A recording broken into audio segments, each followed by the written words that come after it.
ბოლო 6 საათზე პირდაპირ ეთერში განაგრძობს მუშაობას.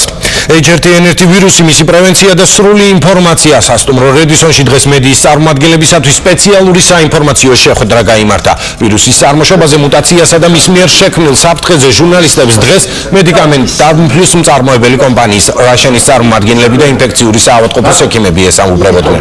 შეხვედრაზე ხაზგასმით აღინიშნა, რომ ვირუსის გავრცელებასთან დაკავშირებით საფრთხეები გაზვიადებულია, რამაც ქვეყანაში აჟიოტაჟი გამოიწვია.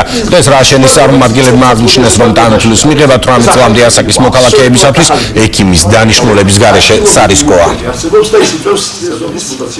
ჩვენ მედია ტრენინგის აზრი არის ის, რომ ჟურნალისტებს მივაწოდოთ სწორი დადასტურებული ტყუილი ინფორმაცია თვითონ პანდემიური ვირუსის შესახებ და თვითონ პრეპარატ ტანმთვლის შესახებ, რომელთაც უკვე 65 მილიონი ადამიანია ნაკურნალები, მათ შორის ბავშვები. საქართველოში ეს ამ გრიპის ეპიდემია ჯერ საწყის ფაზაზეა, სხვა ქვეყნებში გაცილებით უფრო მეტი შემთხვევებია, საქართველოში ჯერჯერობით არის სულ 157 დადასტურებული შემთხვევა.